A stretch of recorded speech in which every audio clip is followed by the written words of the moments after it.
अरे करम जली कहाँ मर गई, सुबह से उल्टियां कर रही है। माँ जी, कहीं पूनम माँ तो नहीं बनने वाली? कैसी बातें कर रही हो बहू, सोच समझ कर तो बोला करो। डोली आते ही इसके मनहूस कदम पड़े और सूरज को हार्ट अटैक आ गया, फिर कैसे बच्चा आ सकता है इसकी कोख में। पूनम की शादी को 2 महीने ही हुए थे, पर शादी के बाद जब पूनम की डोली घर आई तो आते ही पूनम के पति सूरज की तबीयत खराब हो गई और अचानक ही उसका देहांत हो गया। पूनम पर तो दुखों का पहाड़ टूट पड़ा। पूनम और सूरज एक दूसरे को पहले से जानते थे, ये बात घर वालों को नहीं पता थी। शादी से पहले ही वे दोनों एक दूसरे के करीब आ गए थे और शादी के तुरंत बाद ही ये हादसा हो गया। पूनम किसी को भी कुछ नहीं बता पाई क्योंकि वो भी इस बारे में नहीं जानती थी कि वो गर्भवती हो चुकी है। पूनम अपनी सास को सच्चाई समझाने की कोशिश करती है, पर ना तो उसकी सास इस बात को समझती है और ना ही उसके जेठ जेठानी। माँ, अगर समाज में किसी को पता चल गया तो हमारी कितनी बदनामी होगी, आपको पता भी है। चिंता मत कर बेटा, मैंने ऐसी दवाई का इंतजाम कर लिया है जिसे पीते ही इसके गर्भ में पल रहा बच्चा मर जाएगा। तभी पूनम ये बात सुन लेती है और रोने लगती है। नहीं माँ जी, मैं कोई दवाई नहीं पीऊंगी। ये बच्चा मेरे और सूरज के प्यार की निशानी है, मैं इसे मरने नहीं दूंगी। तुम दोनों जरा इसका हाथ पकड़ो, मैं भी देखती हूँ कैसे नहीं पीती ये दवाई। पूनम की जेठानी और जेठ उसके हाथों को कसकर पकड़ लेते हैं और उसकी सास उसे जबरदस्ती बच्चा गिराने की दवाई पिला देती है। पूनम का गर्भ गिर जाता है। उसे अब जीने की कोई वजह नहीं मिल रही थी, इसलिए रात को सबके सो जाने के बाद वो घर छोड़कर भाग जाती है। भागते भागते पूनम एक जंगल में पहुंचती है। हे भगवान, अब मेरे पास जीने की कोई वजह नहीं है। मेरे होने वाले बच्चे को मुझसे छीन लिया गया। अब मैं जीकर क्या करूंगी? हाँ, अब मुझे मरना ही होगा। पूनम जंगल में बने कुएं में छलांग लगाने ही वाली थी कि तभी उसे किसी के कराहने की आवाज आती है। पूनम पीछे मुड़कर देखती है, एक पेड़ के पास एक औरत जख्मी हालत में पड़ी हुई है। पूनम उसके पास जाती है। अरे कौन हो तुम? तुम्हें क्या हुआ? तुम्हें इतनी चोट कैसे आई? बहन, मैं एक इच्छाधारी नागिन हूँ। मेरे पति को गांव वालों ने मार दिया और अब वो मेरी जान के दुश्मन बने हुए हैं। मैं अपने पति के साथ ही गुफा में रहती थी और एक दिन गांव वालों की नजर मुझ पर और मेरे पति पर पड़ गई और उन्होंने मेरे पति को मार दिया। उन्होंने मुझ पर भी हमला किया, पर मैं किसी तरह अपने बच्चे को बचाना चाहती थी, इसलिए उनसे बचकर मैं यहाँ आ तो गई, पर अब मुझे नहीं लगता कि मैं बच सकती हूँ। लगता है मेरा अंतिम समय आ गया है। मैं एक गर्भवती नागिन हूँ। मैं अपनी शक्तियों के द्वारा तुम्हें पहचान गई हूँ। तुम्हारे साथ बहुत जुल्म हुआ है बहन। तुम्हारे बच्चे को तुमसे छीन लिया गया। उसी तरह आज मेरी कोख भी उजड़ने वाली है।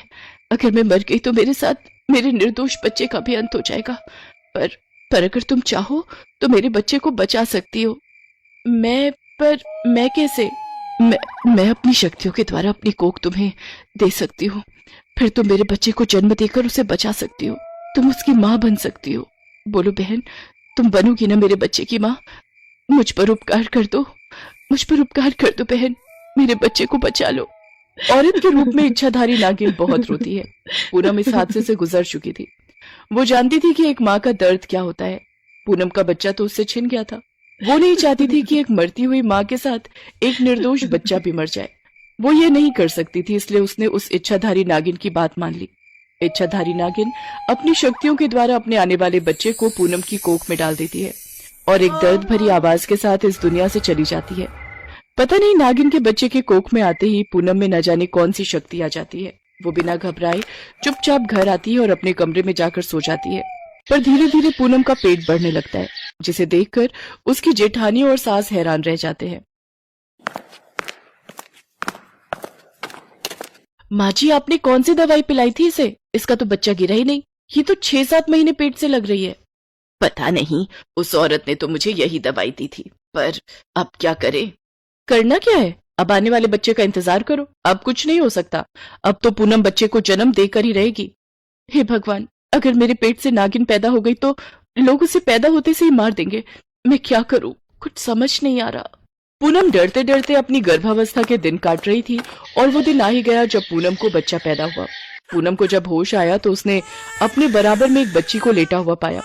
बधाई हो बहू, तुमने बेटी को जन्म दिया है। बेटी? हाँ, मेरी बेटी, मेरी गुड़िया। इतना खुश होने की जरूरत नहीं है। हमारे घर की औलाद नहीं है ये। वो तो हम तेरे ऊपर तरस खाकर तुझे इस घर से नहीं निकाल रहे हैं।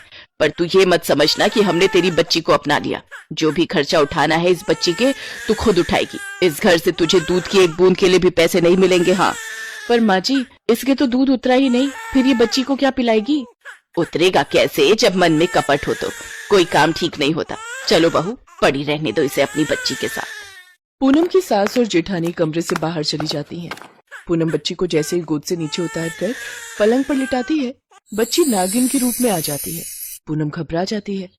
तभी नागिन बच्ची बोलने लगती है, माँ घबराओ नहीं, तुम मेरी माँ हो, तुमने मुझे जन्म दिया है, मैं तुम्हारी बेटी हूँ, मैं तुम्हें कोई तकलीफ नहीं होने दूंगी, बस मुझे दिन में एक बार अपने इस रूप में आना पड़ता है। इतना कहते ही वो नागिन बच्ची फिर से बच्ची के रूप में आ जाती है और पूनम को देखकर मुस्कुराने लगती है। पूनम को भी अपनी बच्ची पर प्यार आ जाता है और वो उसे खूब प्यार करती है। अपनी बच्ची को पालने के लिए पूनम ने आसपास के घरों में काम करना शुरू कर दिया ताकि वो अपनी बच्ची का पालन पोषण कर सके।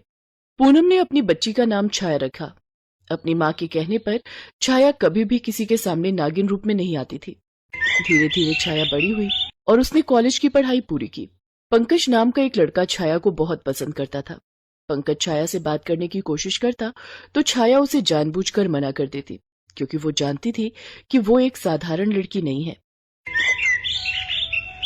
छाया, मुझमें क्या कमी है जो तुम मुझे बार बार इग्नोर कर देती हो? मुझे सच्चाई तो बताओ। मैं अपने आप को उस काबिल बनाने की पूरी कोशिश करूंगा जैसा तुम चाहती हो। ऐसी बात नहीं है पंकज, तुम तो इतने अच्छे हो कि तुमसे तो कोई भी लड़की शादी करना चाहेगी, पर मेरी कुछ पर्सनल मजबूरी है जो मैं तुम्हें नहीं बता सकती। इतना कहकर छाया घर आ जाती है। उस दिन छाया को नागिन बनना था, क्योंकि वो दिन में एक बार नागिन जरूर बनती थी। पूनम घर पर नहीं थी। छाया ने अपना दरवाजा बंद किया और नागिन के रूप में आ गई। अचानक पूनम की सास यानी कि छाया की दादी की नजर उस पर पड़ गई और वो छाया को नागिन के रूप में देखकर चीख पड़ी, अरे कोई बचाओ, पूनम के कमरे में नागिन है, नागिन। कोई सपेरे को बुला कर लाओ, वो इस नागिन को पकड़ कर ले जाएगा। माँ घबराओ नहीं, मैं सपेरे को अभी बुला कर लाता हूँ। कोई भी कमरे के अंदर मत जाना।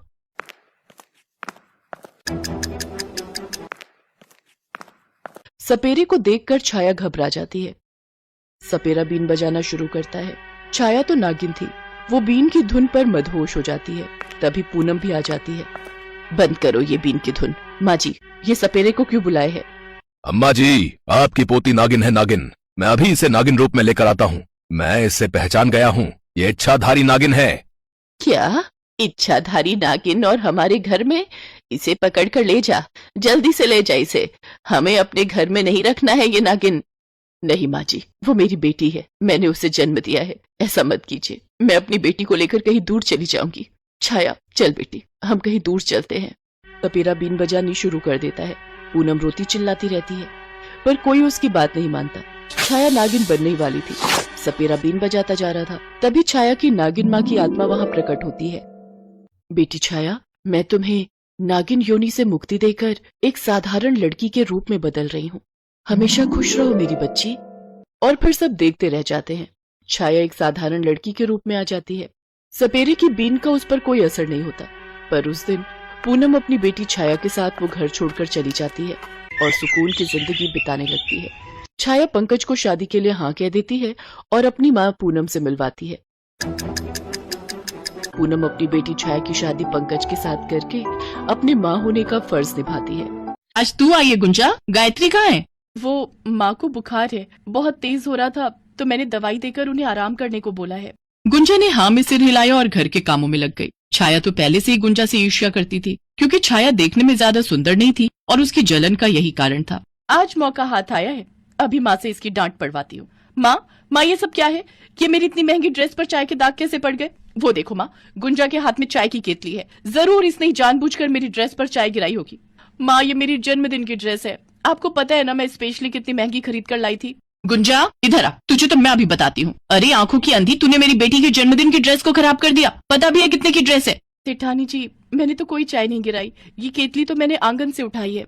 माँ मुझे कुछ नहीं पता, मेरी ये ड्रेस खराब हो चुकी है, अब मुझे नई ड्रेस दिलवाओ बस, और इसके पैसे काट लो इस महीने का, इसे एक भी रुपया देने की जरूरत नहीं है। अरे इस महीने के पैसे काटने की क्या जरूरत है बेटी छाया? इसे अपने जन्मदिन पर सारे घर के काम करवाओ। सुबह से लेकर रात तक जो भी मेहमान आएंगे सबकी खातिरदारी यही करेगी। हाँ यही ठीक रहेगा। गुंजा, 2 दिन बाद छाया का जन्मदिन है।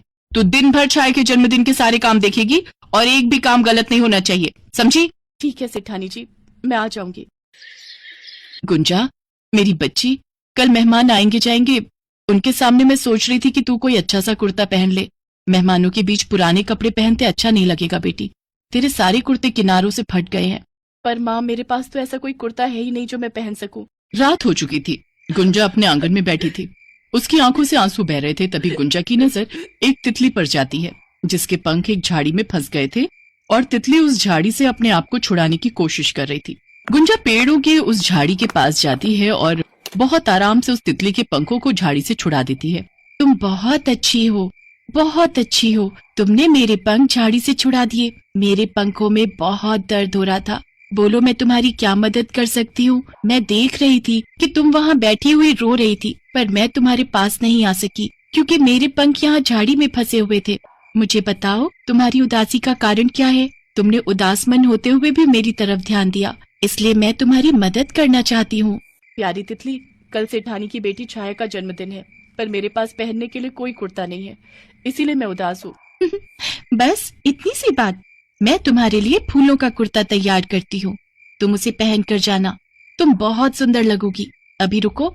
तितली इधर उधर मंडराती है और देखते ही देखते गुंजा के हाथ में बहुत ही सुंदर फूलों का कुर्ता आ जाता है, जिसे देखकर गुंजा बहुत खुश होती है। प्यारी तितली, ये फूलों का कुर्ता तो बहुत ही सुंदर है।